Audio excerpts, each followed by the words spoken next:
Welcome back to the MuuvWell Podcast. I'm your host, Kevin Winn, and we are talking about strength and longevity today. So the MuuvWell Podcast, if you're new, we are focused on helping people live their best and perform their best while helping employers invest in their most valuable asset, their people. So we'll be diving into all things today, strength and longevity. It's been a little bit since we've posted a podcast. So if you're a loyal listener, thank you for that. And also want to apologize for the gap, but I have a few announcements to do before we jump into the podcast today. One of them being, many of you are familiar with the Hot Rod Ultra Marathon. So that is an endurance event, not a strength event, but it's an endurance event that we started 6 years ago here in Bowling Green. If you're new to this or hearing about it for the first time, it is basically a 24-hour ultra marathon, run, walk. It doesn't mean you have to run the whole time, in a minor league baseball stadium in Bowling Green, Kentucky. So we literally go around the concourse, 0.31 miles for 12, 24, or team relay options. And you just see what distance is possible. For some people, they sign up for the 12 and they want to have up to 12 hours to do their first marathon, their first half marathon. Some people sign up for the 24-hour and they just want to see what they can do, whether that be 30 miles, 50 miles, 100 miles, 100 plus. We have people in their 80s, their 70s. It's an event for everybody. So when you hear ultra marathon, it probably sounds like this crazy event that maybe you don't think you could actually do, but it's actually the complete opposite of that. It's the event for everybody. And we had a female athlete last year, 11 years old, did her first marathon. And we had an 83-year-old do an ultra marathon. So it's literally, all different walks of life, ages, all come together. And it's like this huge party, this huge celebration of just movement, encouragement. People come from all over the country, 16 states last year, 3 countries outside the U.S. It's an awesome event. So hotrodultra.com. It's September 26th. The coolest part is the night before we have an unbelievable kickoff event. Dinner, great speaker. Mark Joe is our keynote speaker. And if you're coming, you're in for a treat. He has an unbelievable story. Went from spending 5 years in jail to getting out, changing his life, changing his trajectory, opening a coffee shop in St. Louis, and just doing amazing things through a nonprofit he started there in that community. So just really, really cool stuff. So hotrodultra.com, check it out. We do have a Patreon account. So if you're unfamiliar with Patreon, it's a subscriber account. It's $10 a month. It helps support the things that we do like this, the race, and it gives you access to some a monthly Bible study with our team, an internal Bible study that we do. That's really, really cool. We got different programs every single month that go on there, stretching programs, mobility programs, bunch of awesome stuff that you get, and it helps support our mission. So we'd really appreciate if you want a way to contribute or support what we're doing at MuuvWell, patreon.com/MuuvWell. All right, so I'm going to jump into the episode now, talking about strength and longevity. So I was at speaking at a corporate event in North Carolina this past week, and all about injury prevention. So talking to this group, how to prevent injuries, how to maintain health, and there's a lot to it. There's a lot to this stuff. We like to try to make it simple, but if we have to pick out one thing that is going to be the best indicator of injury prevention and longevity, the research supports that it's strength, maintaining strength. And that doesn't mean being a bodybuilder. It doesn't mean you have to go, lift tons of heavy weight and all that kind of stuff 5 times a week. I'm not saying you need to be a bodybuilder, but we do need to maintain strength at all ages. And especially when we start aging past our 30s, it's when it becomes the most important. So I'm going to give you a couple quick hit stats here. And if you're a runner, we have a lot of runners that listen to this podcast naturally as we put on this running event and things like that. So if you're a runner, I'm speaking to you too. And I'm speaking to myself because a lot of times I neglect some of my strength training because I spend so much time endurance training. But if you want to run for a long time, just running more isn't going to get you there. Adding strength to your regimen is going to enable you to have longevity in your running. And hopefully you're able to run in your 80s and do a marathon, just like some of those participants we have at our race. So I'm speaking to you all. And I'm also speaking to employers today. If you want to keep your workforce healthy and showing up every single day, and if you're a safety professional and you want to prevent recordable injuries, encouraging your team to make strength a priority in their life is going to lead to a healthier workforce. And maybe you're listening to this and you're an employer or you're a human resource professional, and you say, well, I'm at a bank. We sit all day. We don't have to be strong for that. Well, I want to challenge you on that perspective as well, because what happens at home is going to dictate what happens at work. So what I mean by that, if your people get hurt at home, lifting something, working in the garden, whatever it may be, well, they're not going to be able to be present at work the next day. Or maybe that becomes a work-related injury, potentially. And so even if you have a job that requires a lot of sitting, it's not very physical, it's more of a white collar type position or industry that you're working in, this is relevant to you too. It's relevant to everybody. So the conversation today around strength is for the individual that's listening to our podcast that just wants to perform better. Maybe you want to run faster, you want to be healthier, maybe you just want overall well-being and wellness. And it's relevant to the employer or the leaders at those employers, especially safety and human resources professionals, because your job is to help establish a positive workplace culture and to keep people safe and healthy. And so again, strength is one of the most important things we can do. So some quick hitter stats here. After the age of 30, every decade after that, so 40, 50, we lose about 3 to 8%. Some studies show even higher than that, up to 10% of muscle mass per decade. So the muscle mass that you have when you're 30, if you don't do anything, mind you, if you don't do anything, 3 to 8% of that is gonna go away by the time you're 40, and by 50, 8% more. By 60, 8% more. So that's a huge alarming statistic there, and should be aware of. Again, I'm speaking to myself here. I'm 39. I'm hitting that fourth decade, and so I know for sure that I have lost muscle mass. Like it's 100% for sure since I was 30. Here's another cool stat: 10 to 20%. Of all cause, or you by strength training, you lower the risk of all cause mortality by 10 to 20%. Pretty shocking stat right there. So you're likely going to live a longer life if you participate in regular strength training. Another thing, musculoskeletal claims. And so if you are an employer, you probably are familiar with MSK, musculoskeletal claims. If you an employer and you look at your insurance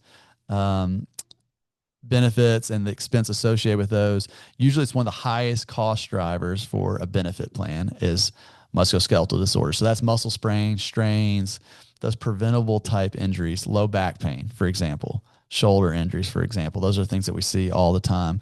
They are one of the top drivers for any insurance plan. MSK claims are one of the top drivers for work comp claims and your work comp insurance going up.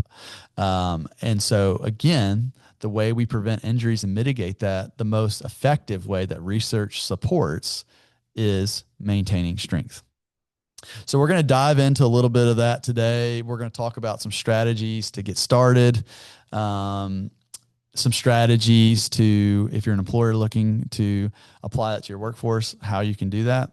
So we're going to kind of go the whole gamut. So we're going to start today kind of talking to the individual, talking to myself, that person that's in, their third decade, their 30s or 40s. You're really busy and you don't have a whole lot of time to do these things. Because you may hear this. You may hear people saying, like me, saying, hey, you need to work out. You need to gain strength. And then where your thought or your head goes is there is absolutely no way that I can put another thing into my schedule. I'm stressed out. I'm busy at work. We're working tons of hours. If you're a couple, likely you're both working. If you're in your 30s or 40s, there's a good likelihood if you're a couple that you have children. And so I know this because I live it. You're working, you come home from work, you're running the kids to all the activities. We're in June right now as we're recording this. So travel ball is in full swing, travel, softball, baseball. I think volleyball is probably going on too. Travel, everything. It hits hard in the summer. AAU basketball, gymnastics. I mean, there's a million activities that our kids are doing now. Our kids are are so much busier than they used to be in the summers. I think, at least for me, when I grew up, I played like Little League baseball, 10 games, and then I rode bikes in my neighborhood all summer. That's not so much the case anymore. So now as parents, we are working really hard, and work just keeps getting more and more demanding. I know you can feel that too. It just keeps getting busier. We are obsessed with productivity. There's some awesome stuff with AI, and like how it can enhance our productivity and how it can enable us to get more out of work. The whole workforce, every single industry is changing rapidly right now, probably faster than we've seen it change in a long time. I think even faster than when the internet and email first got introduced. Like, this is really changing things. And what has happened, it's made us more obsessed with productivity, more obsessed with getting the most out of each day, and being super focused on every little activity that we do. We don't want to waste any steps. We don't want to waste any energy. And so our days are full at work. We are exhausted when we get done.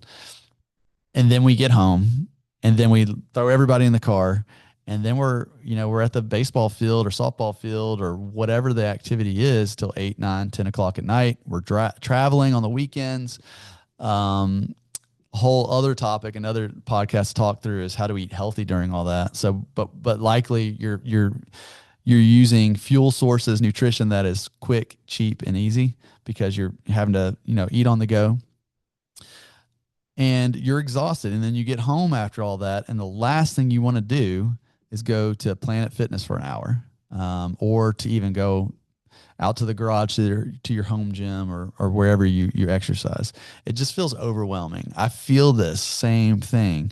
And so if you're relating to this, you're not alone. That everybody that I talk to that are in the similar stage of life as me are feeling that.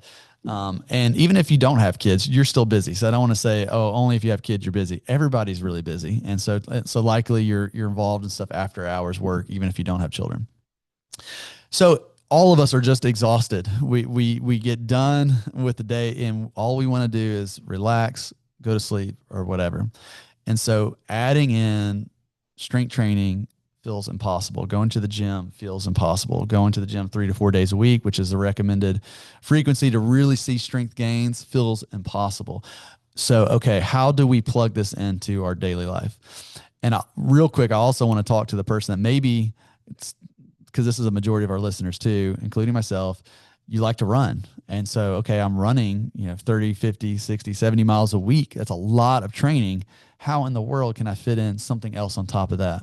And I'll be honest with you, that's why a lot of times I neglect my strength training, is because when I have an hour to do something, I'm likely running and trying to prepare for a race that I get to. But want to challenge your thinking there, and realize that strength training is going to contribute to your success with that.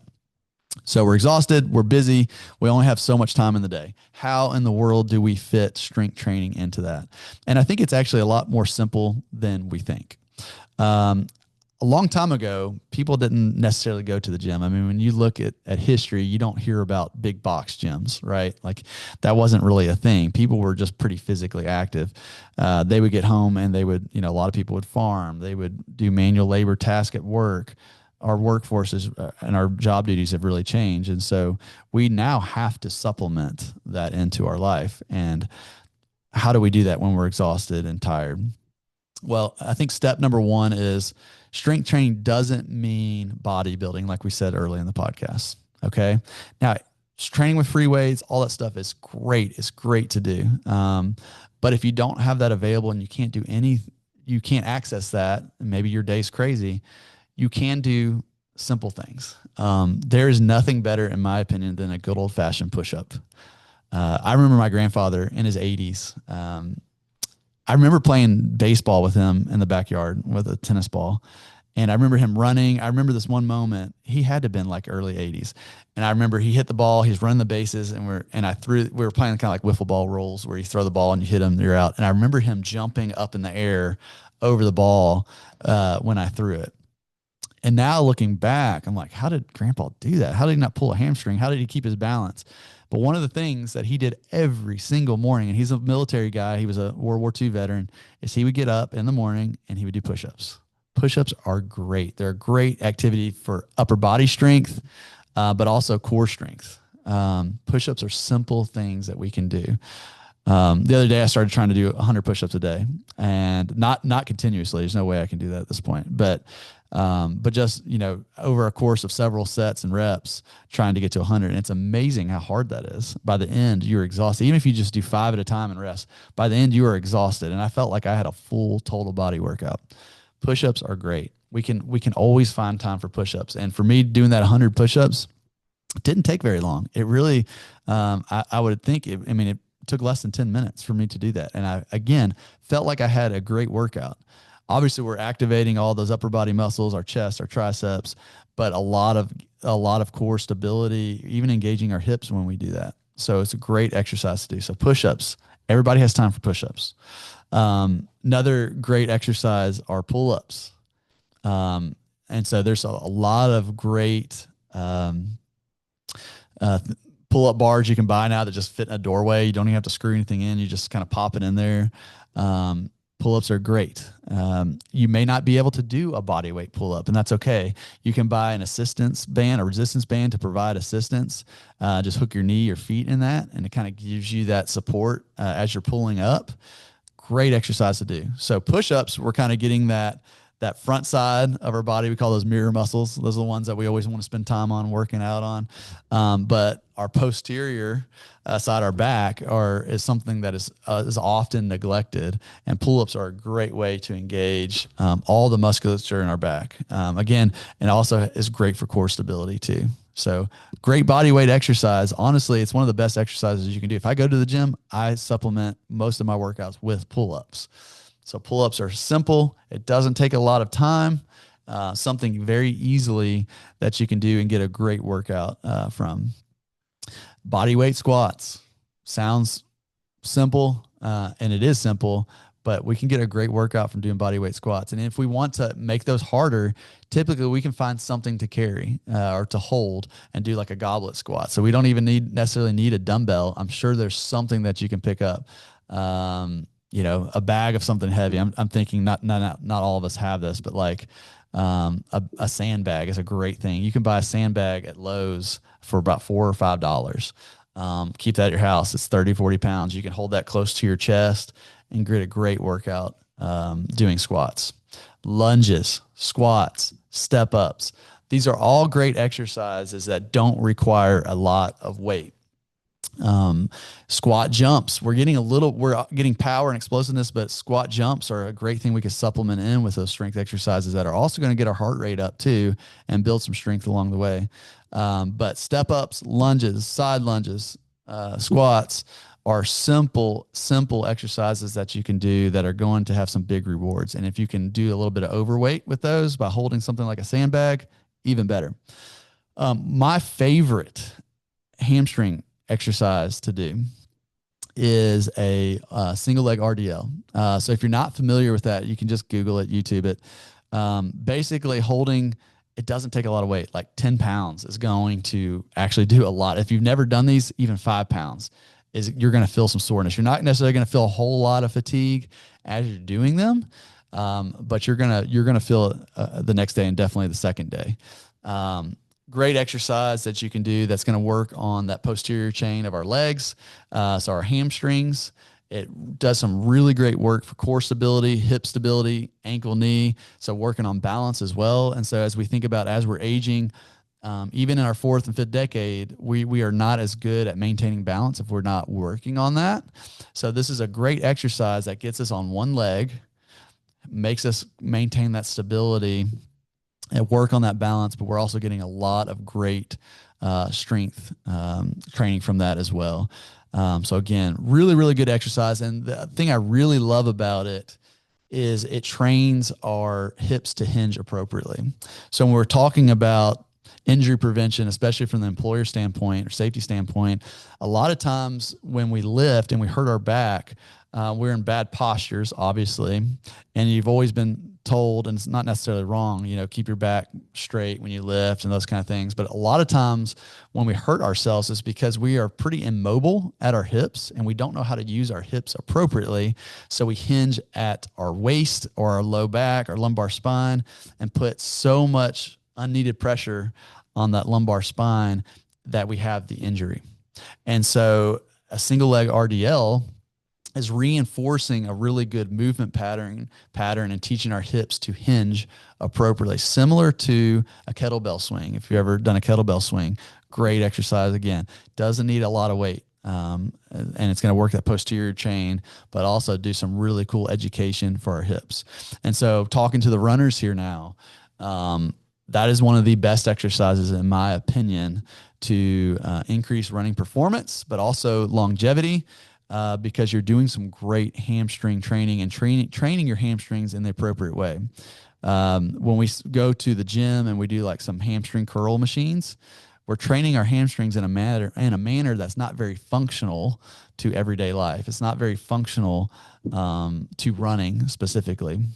So we're training our hamstrings more as a flexor, whereas when we do a single leg RDL, we're training them more as a hip extensor, which is great for running performance, but also injury prevention. So what I just took you through were some simple exercises. That's like 4 exercises that you could make as a home program that you could do in less than 20 minutes, even 15 minutes, even 10 minutes if you go to a really fast pace. So push-ups, we're getting upper body push, basically. Pull-ups, an upper body pull, so front and back side of our body. Anything like a squat, a lunge, or a step up, great hip exercise, glutes, quads, more of a knee dominant exercise that we can do. That's going to work kind of the front side of our legs and our butt. And then a single leg RDL is going to work that posterior chain, the backside of our legs, more specifically our hamstrings.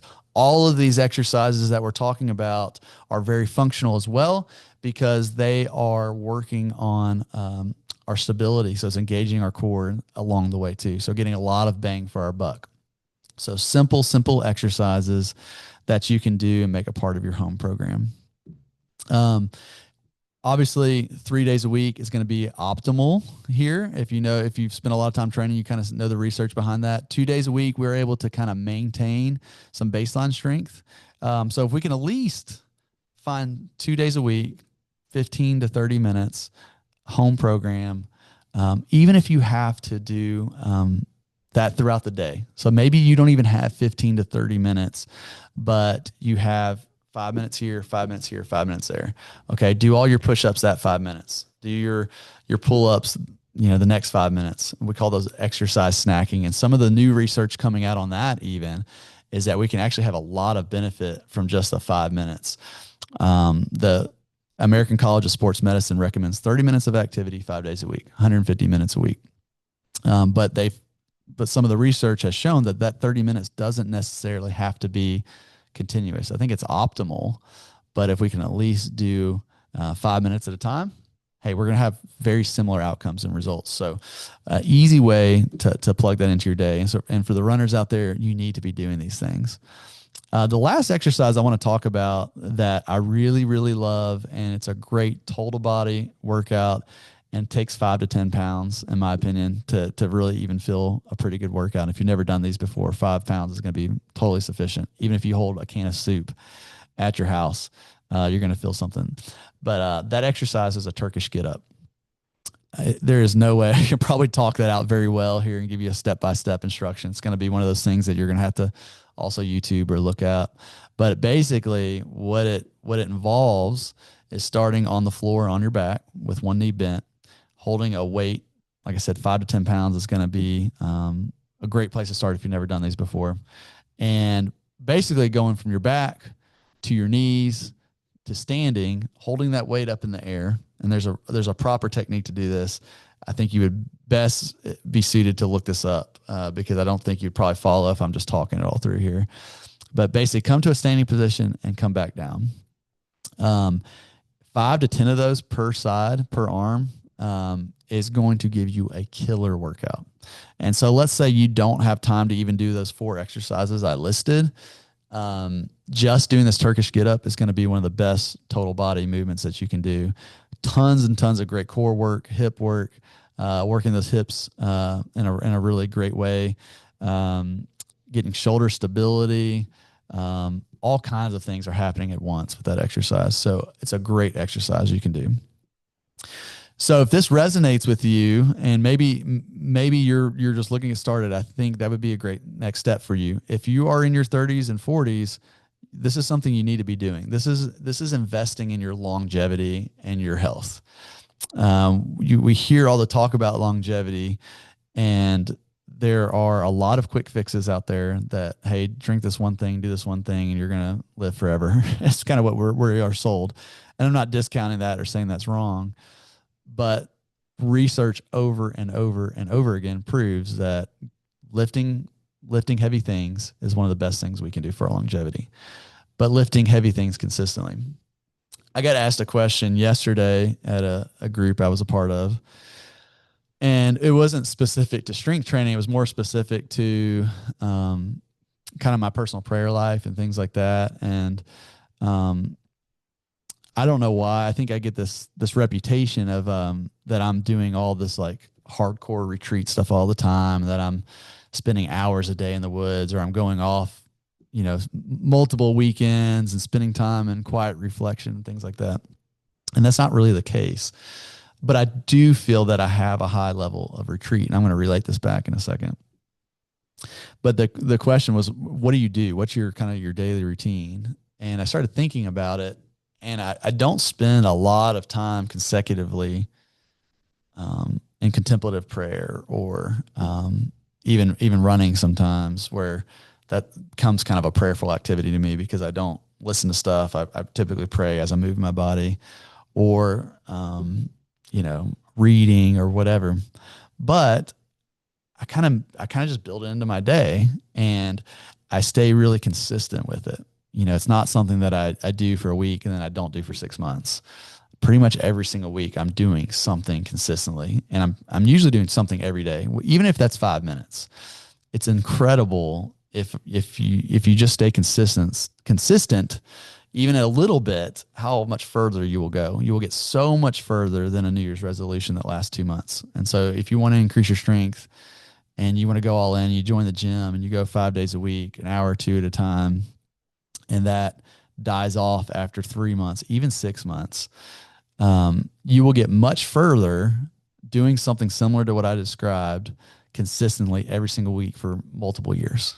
You will get much further doing that. And that's been true in my life. And even in my endurance training, same thing. I'm not doing a lot of high weekly mileage, but I'm doing it every single week, every single year. Like, I don't really stop. And maybe I back off or whatever, but I stay consistent with that. And that is the key. Consistency is key. So if you are, fifth, sixth decade, maybe you have grandkids. Maybe you're thinking about this next phase of your life, retirement, and maybe you have bucket list trips you want to do, or maybe you want to retire and go live on a farm or something like that. Pretty much the one thing that's going to keep you from living out those dreams in your retirement is your health, right? Like, how many people do you know that worked their entire life, they saved up, they retired, and then they can't do the big thing that they were working for the whole time because they have chronic disease or they're hurt or whatever? Now, there's obviously things that we can't control that are outside of our control, but a lot of those things that keep us from doing the things we want to do are manageable, right? Like, they're more habit-based.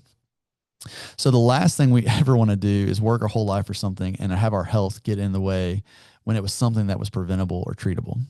And so I really want to encourage you, even at 60, 70, you can increase your strength.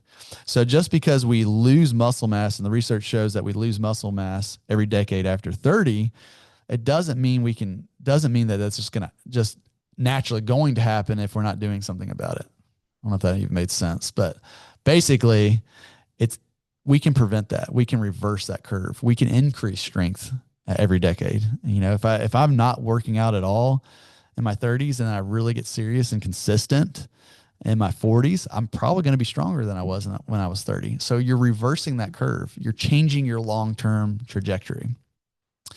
And so I want to encourage you to do that. Don't just give up. Don't think that these habits or things can't change even later in our life as we age. And I personally want everybody, that's my mission and one of my purposes is I just want people to live full lives. I mean, that's what I want for myself. And health is typically one of the things that keeps people or prevents people from really being who God created them to be. And so I want to encourage you to, if you're kind of getting closer to that retirement age, or maybe you're just having to work longer, make this a priority. So that's kind of the focus on the personal side. I'm going to shift a little bit here at the end to the employer side and talk a little bit more about that. So this all sounds great. You're listening to this, you're a safety person, you're listening to this, maybe you're a human resource manager and you're listening to this, you're like, oh, that all sounds great, but that's stuff away from work. Your people are one of your biggest assets. I really started understanding this when I started owning a business. When I look at my P&L every single month and look at my expenses, one of my biggest expenses for my business is people. It's actually my highest expense.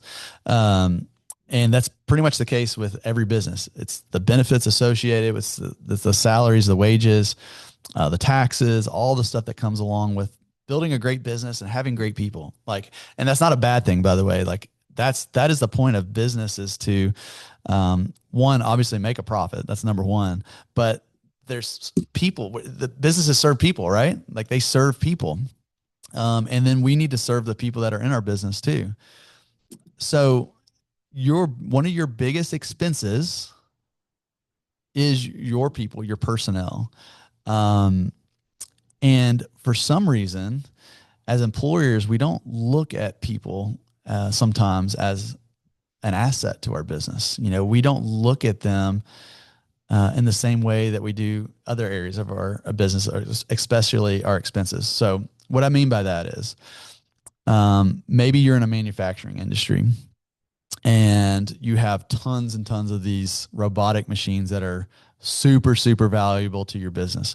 What do you do for those machines outside of the people that are operating them? You have a maintenance team that has a preventive maintenance schedule that goes around and does things to increase the longevity of those assets, right? Like that maintenance division, that team has that schedule, and they are going to make sure they're doing everything possible to increase the longevity of that machine. Why? Because it's going to be better for the business that way. It's going to increase margins. You're going to have higher productivity. But then we have this other bucket here, which is our people, and we don't think about them the same way. We kind of just think they're expendable. Or, that's stuff they have to do away from home.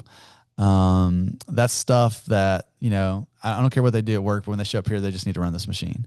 Well, if they can't show up to work to run that machine, that's going to be a big problem for you. Or if they're getting hurt at work, that's a really big problem, right? Like there's a lot of expense associated with that. So as employers, we really need to reframe our thinking to not just accept the costs associated with having an unhealthy workforce, and think about also the downstream positive ROI you're going to get from having people understand that you care about their health, you care about their well-being, you care about how they're feeling. I mean, that's what drives culture, right? Like we can do all these things and gimmicks and whatever, but what it comes down to, if your employees and your team knows that you care about them and you're bought in to really longevity means like their dreams and their overall well-being, like that's going to drive great culture. Great culture doesn't come from just giveaways and stuff like that. It comes from people knowing that you care about them. And so I want to challenge you and to just kind of reflect on what are you doing to invest in your people and more specifically their long-term health. And what are you doing to track the return on that investment? So we track our expenses associated with preventive maintenance from our machines, and we look back and say, hey, we saved money this year because, we didn't have as much downtime. We had higher productivity. As a result of that, we had less expense on maintaining, on doing more reactive maintenance on those machines, but we don't do the same thing when we look at people. And so I want to encourage you to be very specific with what you're tracking, and pay attention to it. If I start this program, for example, like MuuvWell, we put injury prevention specialists. One of the services we do is we put an injury prevention specialist, a physical therapist that's embedded in your workforce, and they are walking the floor. They're doing ergonomic coaching. They're doing new hire orientation. They're doing proactive injury prevention. We're creating pre-work stretching programs, voluntary stretching programs. We are reacting to injuries and treating them in an OSHA first aid non-recordable manner. We are even seeing personal injuries. So again, something that happened not at the workplace. We are seeing personal injuries, and we're tracking the downstream effect of health plan avoidance. So for a self-funded employer, when I see this PT or injury prevention specialist at our factory and it didn't result in an insurance claim, how much did that save my company? But also that employee that we're seeing a personal case for, they're able to get back to the floor and be more productive quicker. It's convenient for them. So they're able to be seen right at work. And so that means that they're not having to miss wages by leaving work early. And also they're more likely to be consistent with it and show up because work's not getting in the way. It's at work. So that's just an example of an employer that's investing in their staff. And what we do is we track all of the ROI behind that. We look at, potential cost avoidance when we see an injury that doesn't become recordable. We look at health plan avoidance. And then on our more expansive virtual offering, we have dietitians, we have health coaches. We're looking at health plan avoidance. We're looking at the downstream effect of doing those things consistently. Has our chronic disease, is it being managed? Is it under control? Are our health premiums flat this year because we have a healthier workforce? And so there's a lot of employers that are taking this proactive approach, and you may be getting hit with higher health insurance premiums right now. A lot of people are. We saw people we were talking to last year that had a 50% increase in their health premiums. Well, that's a huge expense to your business. That's cutting into your bottom line. And maybe if those individuals would have been a little more proactive several years leading up to that, more consistent with what they were encouraging and supporting their employees with and their overall health and well-being, maybe that wouldn't have resulted in that. And so paying attention to those downstream effects of being proactive and providing a great culture, and great culture again comes from taking care of your people and knowing that they want you there for them. So going back to the strength is one of the best things we can do. So what are you doing as an employer to encourage people participating in those programs? Maybe you have a on-site gym. Maybe you have a trainer coming on site occasionally. Maybe you're offering a benefit such as MuuvWell that has a physical therapist there that can help people develop programs. Maybe you have a benefit like MuuvWell that connects people, your employees, to health coaches, trainers that can create custom care plans and exercises that they can do at home at their convenience to ensure that they are maintaining long-term health. And again, strength is one of the best things we can do for that. So a lot of data here, a lot of information. We'll be more consistent with these podcasts every single week. So please tune in to those. They're on YouTube, on our page MuuvWell. You can also follow us on all social channels at MuuvWell, spelled MUUV well, and then listen to the audio version anywhere podcasts are live at. So appreciate you listening. If we can ever help, please reach out. MuuvWell.com is our website. We'd love to hear from you. Thanks for joining in.